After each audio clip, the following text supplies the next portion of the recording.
We started in Proverbs chapter 10, verse 1, and we're looking at parenting because Proverbs chapter 10, verse 1 tells us that a wise son makes a glad father, and a foolish son makes a grieving mother. You know, pretty much says that when we fail in parenting, it brings sorrow to the parents. When we succeed in parenting, it brings gladness to the parents. So we've been looking at how to succeed in parenting. We've established the fact that succeeding in parenting is not incidental. It is a result. It is a result of what we do or not do. It's a result. It's not incidental, and we can succeed.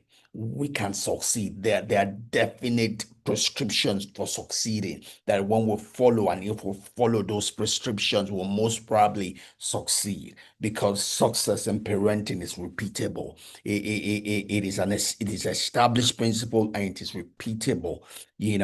So we started looking at Proverbs chapter 22, verse 6 in addition yesterday, and it says train up. It says parenting is train up. Parenting is train up.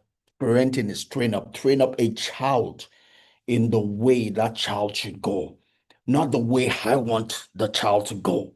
It says the way that child should go, not the way I think the child should go. Not after the way I grew up, not after some dogma, some tradition, some culture, but the way that child should go.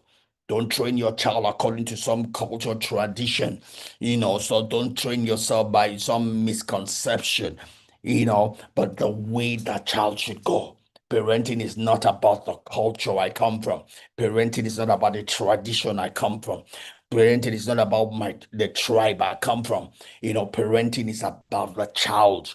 Parenting is not about the house I come from. Parenting is about the child, the way the child ought to go. You cannot parent a child you don't know. So parenting starts by knowing your child.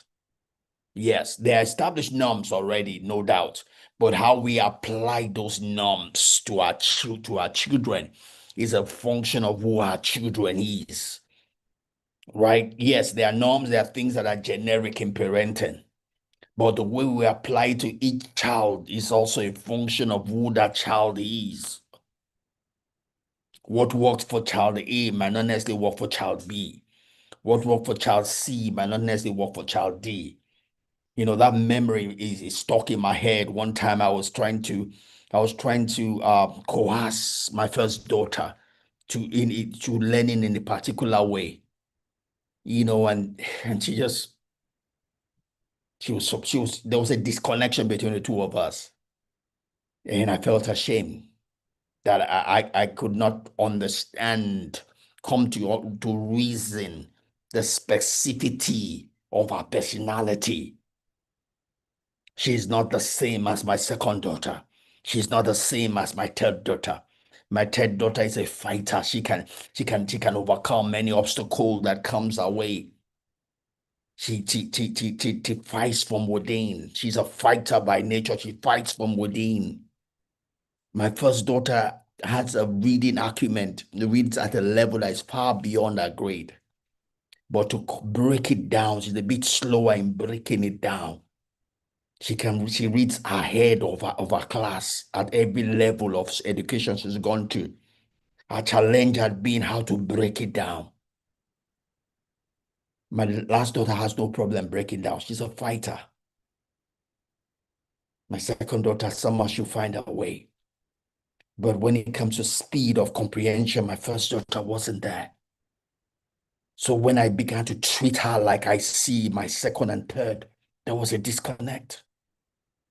I needed to understand who she was. I needed to understand her strength and her weaknesses and find a way to get through to her with the understanding of her limitations. That is parenting.